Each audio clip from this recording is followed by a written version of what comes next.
Hello friend, नमस्कार।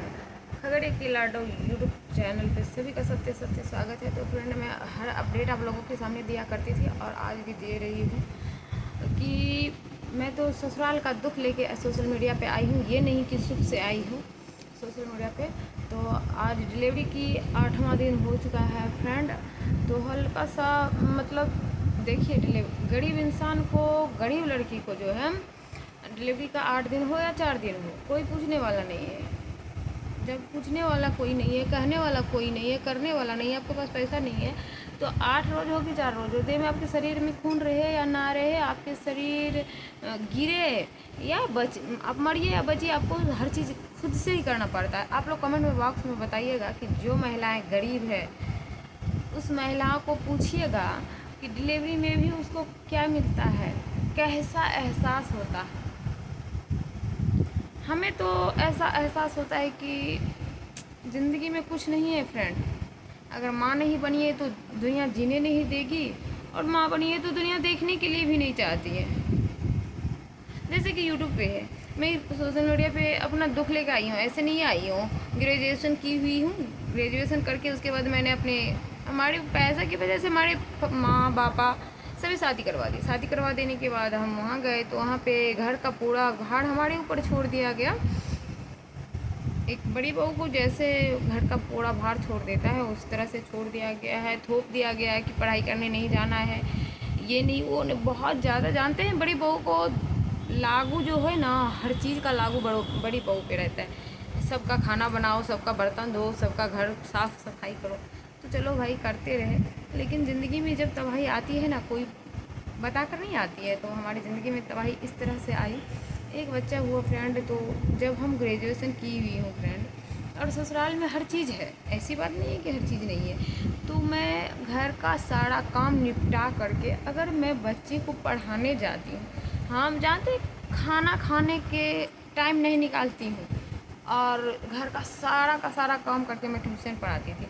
और जब मेरा बच्चा 4 साल का हो गया है, बड़ा वाला, तो मैं सोची कि अब उसका यूं ही टाइम वेस्ट करने की क्या ज़रूरी है। सरकारी स्कूल में बच्चा जानते हैं, छोटा बच्चा ना ज़्यादा गाली गलौज सीख लेता है, गांव का अगल बगल का जाता है तो उसमें तो सीख ही लेता है। हम सोचे कि घर में सभी काम करते ही हैं, हम कमाने नहीं भी जाएंगे तो मेरा घर चल जाएगा, और मैं अपने बच्चे के लिए ही कमाने जा रही हूँ। जो मैं ट्यूशन से खुद कमाती हूँ वो बच्चे को पढ़ाऊँगी। इस बात से हमारे सर वगैरह सब फोड़ फोड़ के मारा गया। बाप के घर में रह के तुम बच्चे को पढ़ाने जाती हो, सरकारी स्कूल में पढ़ेगा, ये वो, मतलब कि क्या ही बताएं। मेरे हस्बैंड बोलने वाला नहीं है, मेरे हस्बैंड कुछ बोलते ही नहीं है फ्रेंड। इसलिए मेरे देवर, मेरे ससुर, सब लोग हम पे लगे हुए रहते हैं। अब मैं क्या करूं, अकेली लड़की क्या कर सकती है जब जिसको पति ही साथ नहीं दे रहा हो। आप कमाते भी हैं, फिर भी मेरी ऐसी बात नहीं है कि पति नहीं कमाते हैं, पति कमाते हैं, तो उसके पैसे का कोई वैल्यू ही नहीं है। वो कम सिर्फ नहीं कहते हैं मजदूर, पेट भरवा मजदूर, उस तरह पेट भरवा मजदूर पे वो घर का काम करता, मतलब सब काम संभालता है, बस पेट भर जाता है उसका, हो गया। उसके पास एक ही रुपया, एक पैसा नहीं रहता है। हाँ, अभी डिलीवरी के लिए यहाँ आई हूँ फ्रेंड, यहाँ पे वो पैसा नहीं दे पा रहा है। मैं खुद जो 1-2 रुपया जो कर रखी थी उसी से मेरी डिलीवरी हुई है, और पैसा ख़त्म हो गया। माथा चक्कर देता है, तेल लगाने के लिए नहीं जुड़ रहा है फ्रेंड, क्या ही बताएं। लेकिन मेरे पति वहाँ से पैसा देने का नाम ही नहीं ले रहे हैं कि पैसा दें। और अब फिर क्या करेंगे, यहाँ से तो यहाँ कितना दिन रहेंगे। यहाँ भी रहेंगे तो फ्रेंड कमा के अपना ख़रीद कर खाएंगे तो गुजारा चलेगा, नहीं चलेगा। यहाँ भी काम करना पड़ जाएगा, यहाँ भी ब्लडवा ढो, ये ढो, वो करो, अपना बच्चे को, छोटा बच्चा छोड़ करके दूसरा काम करो। वहाँ पे नहीं न करना पड़ेगा। ट्यूशन पढ़ाती हूँ, ट्यूशन पढ़ाने जाऊँगी, उसके बाद अपने बच्चे को भी साथ में लेके जाऊँगी। यहाँ पे आप जाइएगा बहियार वाला काम करने के लिए तो अपने बच्चे को धूप में जलाने ले जाइएगा, नहीं ना ले जाइएगा। जिसको ससुराल में सुख होता है ना, उसी को नहिरा में भी सुख होता है। जिसको ससुराल में दुख होगा उसको नहिरा में दुख होगा। तो यही सब बात है फ्रेंड। हाँ, तो हम मेरे मतलब आप लोगों को पता होगा कि कोई भौजाई अच्छी होती है, और हमारी सोच बहुत अच्छी है। कितना भी दुख दे, कितना भी कष्ट दे, हम कभी भी कानूंगी नहीं उसके पास। बस जो जैसा करेंगे उसको वैसा मिलेगा। जैसे हमारी किस्मत ख़राब है, और कुछ नहीं। ऐसे तो पैसा की कमी तो दुनिया में सबको रहता है फ्रेंड, ये एक बात नहीं है कि हमें कुछ ज़्यादा ही है, क्योंकि मुझे मेरे पति एक पेट भरवा मज़दूर की तरह अपने घर में काम करते हैं। जब पति ही पेट भरवा मज़दूर के काम करेंगे तो एक हाउस वाइफ औरत का क्या ज़िंदगी। और जब हम ट्यूशन पढ़ाते हैं वो मार पीट करके पैसा, क्या ही बताएं फ्रेंड, 8,000 रुपया मंथ हम कमा लेते थे ट्यूशन पढ़ा के। और घर का काम सुबह हम 4 बजे जगते थे, झाड़ू पोछा बर्तन नाश्ता खाना तैयार कर देते थे, और उसके बाद जा कर के सब नहा धो के पूजा पाठ करके हम जाते थे धूप में पढ़ाने के लिए। धूप में पढ़ाती थी, आती थी, फिर धूप वाला काम जैसे कि नहीं होता है 1 से 2 बजे का नाश्ता खाना, वो बनाती थी फ्रेंड। वो बना के खिला पिला के फिर शाम में हम जाते थे पढ़ाने के लिए। शाम में हम पढ़ाने के लिए जाती थी तो 2 घंटा हम शाम में भी बाहर पढ़ा लेती थी। उसके बाद जाकर के फिर शाम में घर आती थी तो खाना पीना बना लेती थी। उसके बाद रात में सोना जो भी हो। और 2 मतलब 8-10 बच्चे हम रात में 7 बजे से 8 बजे तक घर पे अपने मतलब छत पे पढ़ाती थी।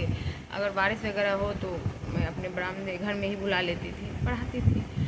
तो फ्रेंड वही पैसा एक बार मेरे हाथ में आ गया। ऐसे खुचर आता था ना तो उतना नहीं लगता था, कुछ से कुछ खरीद लेते थे। नया शादी हुआ था, 2 साल हुआ था, कुछ से मतलब नहीं होता है, कुछ खरीद लें, कोई कपड़े खरीद लें, कुछ खरीद लेती थी। जब उन लोगों को पता चल गया कि इसके पास 7-8 हज़ार रुपया आता है तो बोले कि पैसा कहाँ दे छो, तो हम क्या हम बताएंगे, कुछ खरीद लेती थी। बोले कि कपड़ा ले लिए हैं, ये बता दिए, जो सच्चाई था वो बता दिए।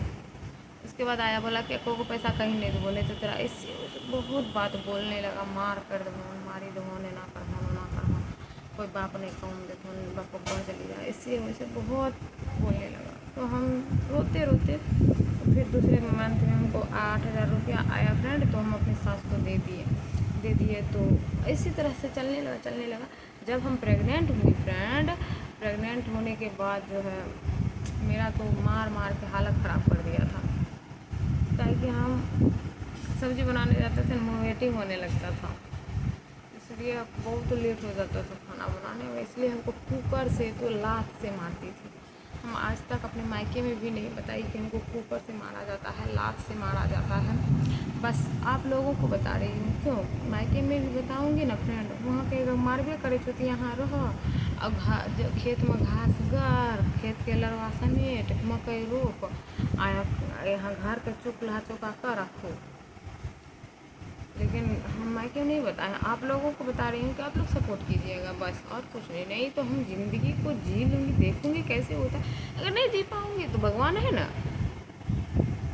भगवान के पास चले जाऊँगी, और क्या दूसरा ऑप्शन नहीं मिलेगा। तो बस हम इतना सोच लिए हैं, ससुराल से निकलूँगी तो ट्रेन के अंदर जा सकती हूँ, लेकिन ससुराल से निकल कर मायके में नहीं रह सकती हूँ। मैं इतना प्रणय कर ली हूँ। और कोई जो कहेगा ना कि तुमको ससुराल में दुख हो रहा है तो तुम मेरे पास आ जाओ, किसी के पास जाऊंगी नहीं। अगर जाऊंगी तो भगवान के पास ही जाऊंगी, और रहूंगी तो उस ससुराल में ही रहूंगी। आप लोग हमारी इस सोच को क्या कहते हैं, आप लोग कमेंट बॉक्स में बताइएगा। अगर हमारी ये सोच अच्छी है तो शेयर भी कीजिए, लाइक कमेंट सब्सक्राइब भी कीजिए। ये नहीं बेदर्दी बन के नहीं बैठिए फ्रेंड, ग्रेजुएशन की हुई हूँ इसलिए इतना हिम्मत है, नहीं तो इतना हिम्मत नहीं हो सकता था। तो मैं इस वीडियो को ज़्यादा लॉन्ग नहीं बना पाती हूँ, यहीं पे एंड करती हूँ और मिलती हूँ दूसरे वीडियो में। तब तक के लिए अगर कुछ गलती हुई हो तो आप लोग मुझे माफ़ कीजिएगा, लेकिन कि लाइक शेयर कमेंट करना ना भूलिएगा फ्रेंड। इस तरह की सच्ची घटनाएं हमारी ज़िंदगी की, हम जानते हैं आप लोगों को धोखा लगेगा, लेकिन हमारी सच्ची घटना है, कोई बात नहीं है। आप झूठ मानिए या सच मानिए, उससे हम क्या कर सकते हैं। किसी को सोचने का समझने का हमारे अंदर नहीं ना, हम हनुमान जी थोड़ी हैं कि हम। Bye bye friend.